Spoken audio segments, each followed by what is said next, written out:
사실 그 소년 계잡종은 이날 사형객이 전수한 구결에 따라 내공을 연마했다.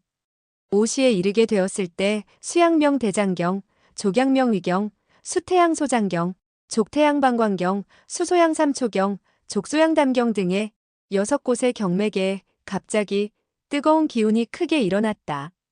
그의 능력으로는 그 기운을 도저히 억제할 수 없었다.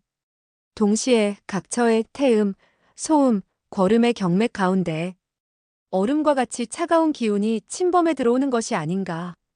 뜨거운 기운은 지극히 뜨겁고 싸늘한 기운은 지극히 싸늘했다. 그 두 기운이 서로 융화되지 못하고 있었다. 수년간 열심히 내공을 연마한 그는 공력이 크게 불어나게 되었으며 이날 오시 무렵에 충맥과 대맥을 제외한 88량의 경맥이 벼랑간 격렬하게 부딪히게 된 것이었다. 그는 반시진 동안 버티다가 그만 정신이 혼미해지고 말았다. 그 이후 그는 몽롱한 의식 속에서 전신이 마치 뜨거운 용광로 속에 빠진 듯한 느낌을 줄곧 받아야 했다. 그는 땀을 비오듯 쏟았으며 입술이 바짝 타들어가는 고통을 당했다. 그런가 하면 다시 얼음 구덩이에 던져진 듯 전신의 혈액이 꽁꽁 얼어붙은 것 같은 고통을 또 받아야 했다. 이와 같이 뜨거운 기운에 이어 차가운 기운이 되풀이하여 엄습해왔다. 눈앞에는 수시로 여러 모양의 사람들이 나타났다가 사라지곤 했는데 그들 가운데에는 여자도 있었고 남자도 있었으며 추악한 사람도 있었고 아름다운 사람도 있었다. 그 사람들은 끊임없이 그에게 말을 걸고 있었으나 한마디도 그의 귀에 들어오지 않았다. 그는 큰 소리로 울고 싶은 마음밖에 없었다. 그런데도 전혀 입 밖으로 소리를 낼 수 없으니 어찌하랴. 때로 눈앞에 빛이 보이는가 하면 때로는 한치 앞도 분간할 수 없을 정도로 눈앞이 캄캄하게 느껴지기도 했다. 그는 누군가 때때로 그에게 국이나 음식 같은 것을 먹이는 것을 느낄 수 있었다. 어떤 때는 달콤한 맛을 느끼기도 하고 어떤 때는 시고 매운맛이 코를 찌르는 것을 느끼기도 했으나 뭐가 뭔지 짐작할 수가 없었다. 이와 같이 멍청하고도 흐릿한 의식 속에서 얼마나 시간이 흘렀는지 몰랐다. 얼마의 시간이 흘렀을까? 그는 갑자기 이마에 싸늘한 느낌을 받고 코로 은은한 향기를 맡게 되자 천천히 눈을 떴다. 먼저 보인 것은 한 자루의 붉은 촛불이었다. 촛불은 가늘게 춤을 추고 있었다. 곧이어 맑고 카랑카랑한 음성이 들렸다. 천오라버니, 이제야 정신을 차렸군요. 그 음성은 매우 나직했으나 깊은 정으로 가득 차 있는 것 같았다. 소녀는 눈을 들어 음성이 들려온 곳을 바라보았다. 소년에게 말을 건 상대는 17, 8살 정도 되어 보이는 소녀인데 몸에 엷은 녹색의 옷을 걸치고 있었다. 얼굴은 갸름한 것이 아름답기 이를 데 없었고 호수와 같이 맑은 눈동자로 그를 물끄러미 내려다보고 있었는데 입가에는 엷은 웃음이 감돌고 있었다. 그가 눈을 뜨는 것을 보고 소녀는 다시 입을 열었다. 어디가 괴로우시죠? 소녀는 머릿속이 띵하기만 했다. 그는 다만 자기가 바위 위에서 내공을 연마하고 있다가 갑자기 전신의 반쪽이 얼음같이 차가워지는 반면 다른 반쪽이 불과 같이 뜨거워지는 것을 느끼고 놀람과 당황함 속에 정신을 잃어버린 기억밖에 떠오르지 않았다. 그런데 어찌하여 눈앞에 갑자기 연녹색의 의상을 입은 소녀가 나타난 것일까? 소녀는 자기도 모르게 중얼거리듯 말했다. 나는 이와 같이 더듬거리는 순간 그는 자기 자신이 푹신한 침대 위에 눕혀져 있다는 것을 깨달을 수 있었다. 그의 몸 위에는 이불이 덮여 있었다. 소녀는 이불을 걷어젖히고 일어나 앉으려고 했다. 몸을 움직이려는 그 순간 사지백해가 허물어지는 듯한 고통이 사지를 엄습해왔다. 그는 양미간을 찌푸리며 자신도 모르게 비명을 토했다. 아! 소녀는 위로하듯 말했다. 막 정신을 차리게 되었으니까 움직이면 안 돼요. 정말 오라버니가 죽지 않았으니 천지신명에게 감사를 드려야 될 거예요. 그녀는 고개를 숙이고 소년의 얼굴에 가볍게 입맞춤을 하더니 몸을 바로 세웠다. 소녀의 얼굴은 붉게 물들어 있었다. 소녀는 소녀가 부끄러워하는 이유를 짐작하지 못했다. 다만 그녀가 더 말할 수 없이 아름답다고 느꼈을 뿐이다. 소녀는 빙그레 웃으면서 더듬거리며 말했다. 나는 지금 어디에 있는 것이오? 소녀는 방긋 웃으며 막 입을 열려고 했다. 그런데 갑자기 문 밖에서 발걸음 소리가 들려왔다. 그녀는 곧 왼손 식지를 입술 앞으로 갖다 세우고 조용히 하라는 신용을 하고 나직이 말했다. 쉿! 누가 오고 있어요. 저는 이만 가봐야겠어요. 그녀는 몸을 흔들더니 창문으로 달려나갔다. 소녀는 눈앞이 번쩍하게 되었을 때 그녀가 사라진 것을 느꼈다. 곧이어 지붕 위에서 가느다란 발자국 소리가 들리더니 그 소리가 서서히 멀어져 갔다. 소녀는 모든 것이 망연하기만 했다. 그녀는 누구일까? 그녀는 또다시 나를 만나보러 올까?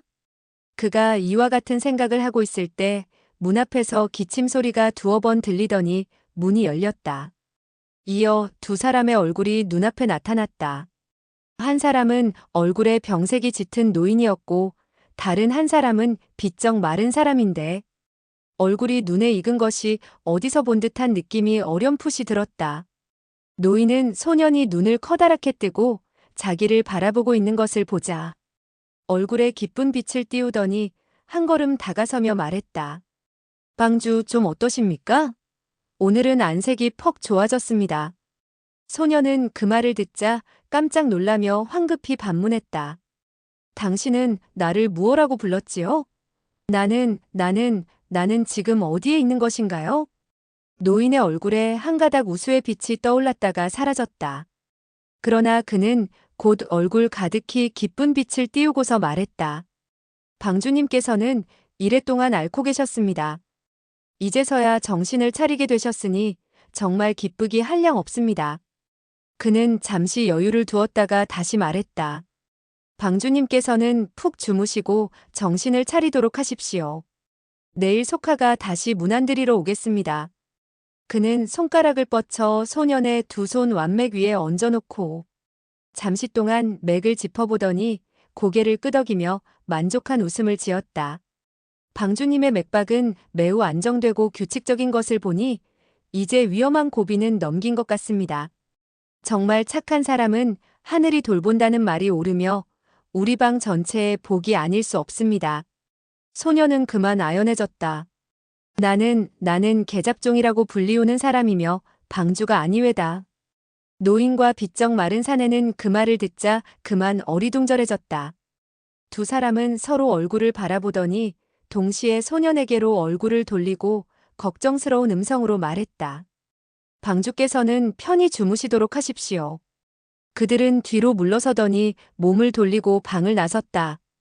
그 노인은 바로 착수해춘 폐해석이었다. 그리고 비쩍 마른 사람은 미향주 미횡야였다. 미횡야는 마천회에서 사형객에게 상처를 입었으나 다행히 사형객의 내력이 그 당시 얼마 남지 않았고 폐해석이 때늦지 않게 구원을 했기 때문에 장락방 총단으로 돌아와 며칠 휴양하는 동안 점차 상세를 회복할 수 있었다.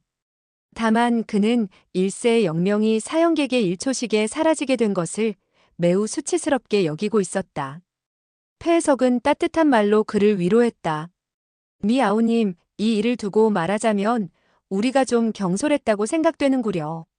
이제와 생각해보니 당시 사형객이 차라리 우리 9사람을 한꺼번에 제압하는 것이 더 낫지 않았을까 하는 생각이 드는구려. 그렇게 된다면 방주께서 방해를 받고 주화인마가 되는 일이 없었을 게 아니겠소? 그는 잠시 여유를 두었다가 다시 말했다. 방주님께서는 줄곧 정신을 차리지 못했으며 상세가 꼭 완쾌된다고도 말하기 어렵소.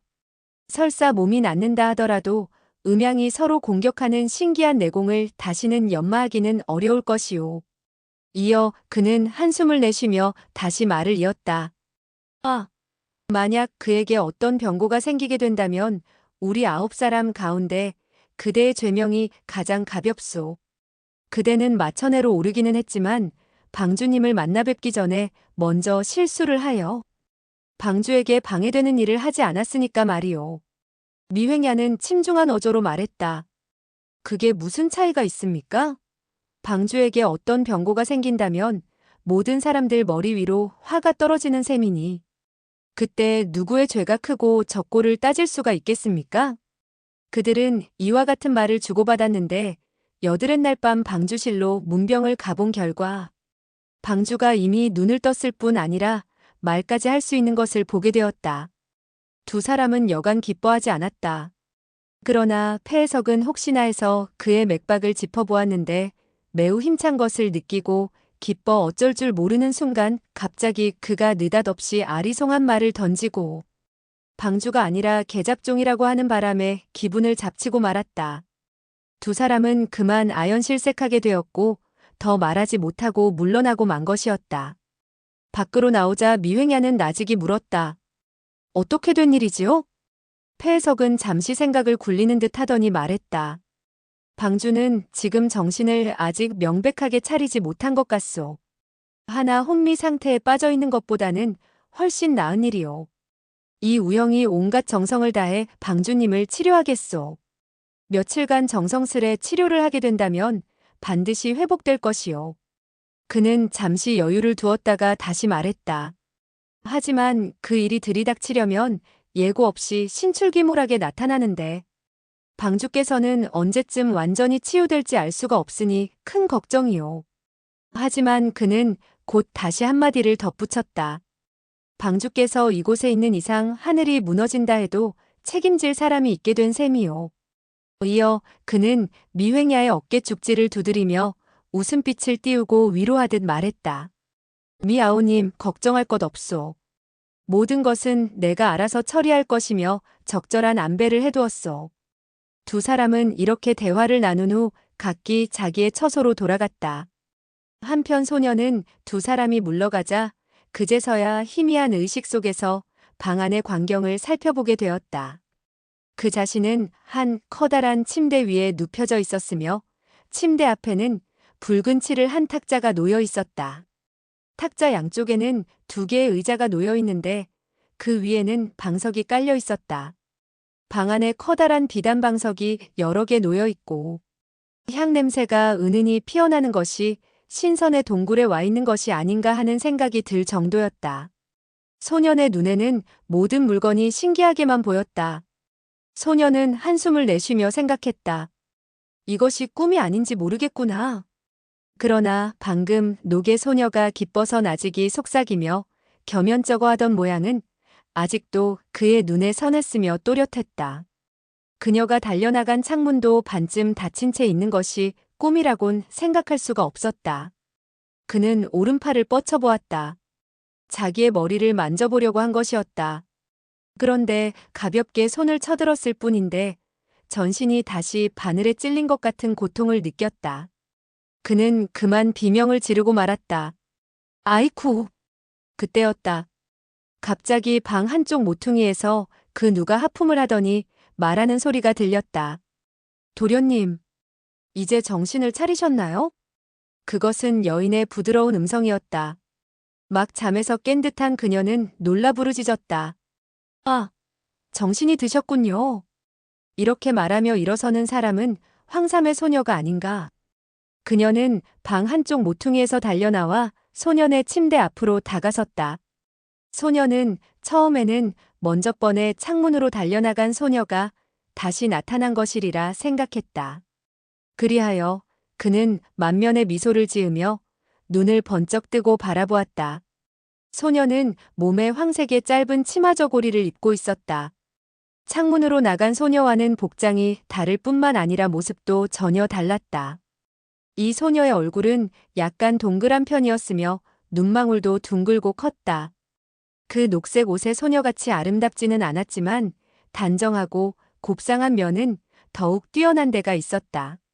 소녀는 이 세상에 태어난 후 처음으로 나이가 비슷한 두 소녀와 이야기를 나누게 된 터이라. 두 소녀의 미세한 차이는 물론 분간할 수가 없었다. 이때 소녀는 놀람과 기쁨에 찬 어조로 질문을 던졌다. 도련님, 이제야 정신이 드신 모양이군요. 그렇소. 그런데 지금 내가 꿈을 꾸고 있는 것은 아니오? 소녀는 깔깔대며 웃었다. 호호호, 꿈을 꾸고 있는지도 모르지요. 그녀는 웃음을 거두고 엄숙한 표정으로 질문을 던졌다. 도련님, 무슨 분부가 있으세요? 소녀는 의아한 표정을 지으며 반문했다. 당신은 나를 지금 무엇라고 불렀소? 도련님이라고. 소녀는 미간에 약간 노기를 띄우고 말했다. 이미 말했지만 저는 비천한 몸이에요. 당신을 도련님이라 부르지 않고 뭐라고 불러야 되겠어요? 소녀는 중얼거리듯 말했다. 한 사람은 무슨 방주라 부르고 또 한 사람은 도련님이라 부르니 도대체 나는 누구지? 도대체 어떻게 해서 나는 이곳에 오게 된 것이오? 소녀는 약간 안색을 누그러뜨리고 말했다. 도련님, 몸이 아직도 회복되지 않았으니까 이야기는 나중에 하시고 연화탕이나 잡수시는 것이 어때요? 소녀는 두 눈을 휘둥그레 뜨고 말했다. 연화탕이라고? 그는 연화탕이 무슨 음식인지 잘 몰랐다. 다만 배가 무척 고파 먹을 것이 있었으면 좋겠다는 생각에 고개를 끄덕여 보였다.